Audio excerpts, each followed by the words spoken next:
So let's start with the one that came out the longest ago, which I can't believe I'm about to review this movie. But Jennifer Lopez is in a new romantic comedy called Shotgun Wedding.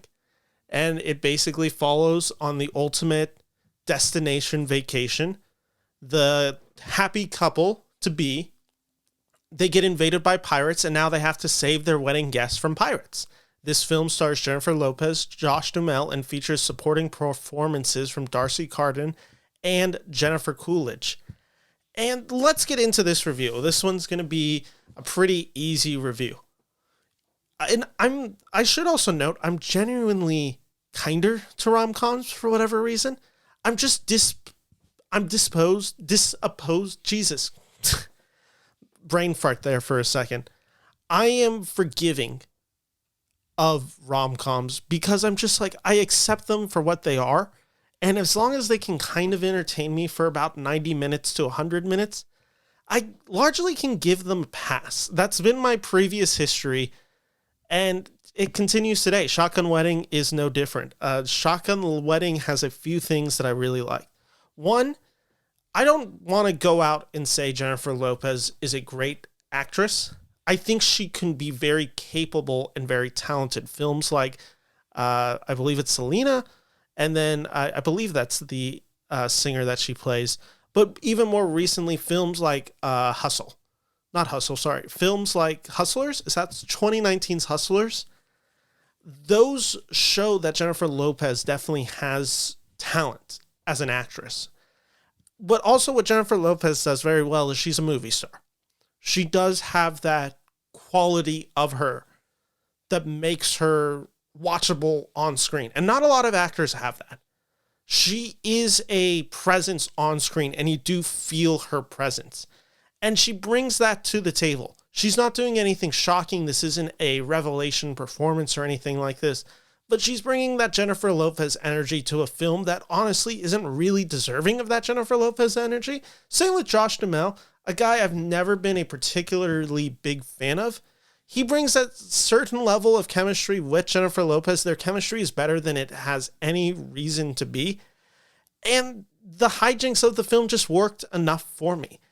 It's funny enough. There are some really absurd action sequences, and it gets very violent in this film, but the violence is so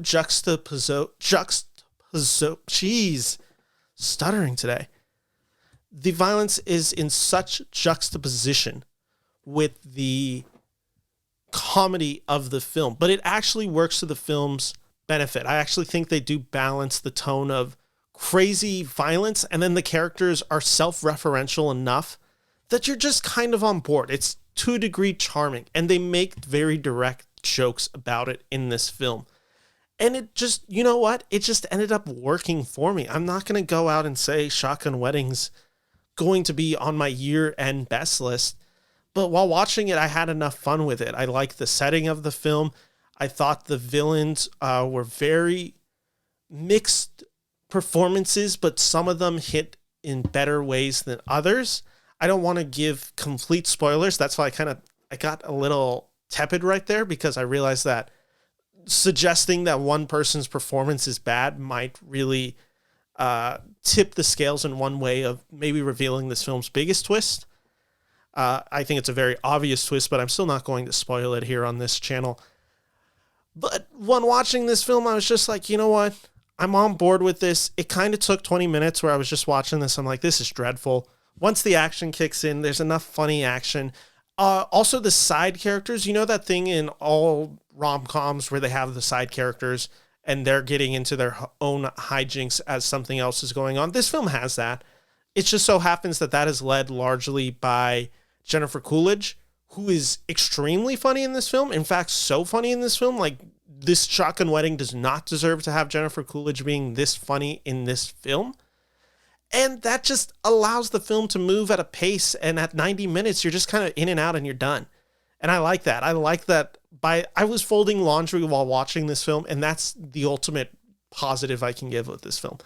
If you are doing household chores and you just want to have a movie on, Shotgun Wedding is your movie. It is perfectly enjoyable in that way. If you're having a romantic night out and you just want to watch a movie for 90 minutes before going to bed, again, another perfectly great reason to watch Shotgun Wedding. As an actual quality film, it's not there. It's very cliched. You've seen this film hundreds of times before, but if you're already dispositioned to like this type of film, then I think you'll have enough fun with this film. And for that reason, I'm giving Shotgun Wedding 2.5 out of 5 stars. With that said, so that's Shotgun Wedding. That's available to stream on Prime Video.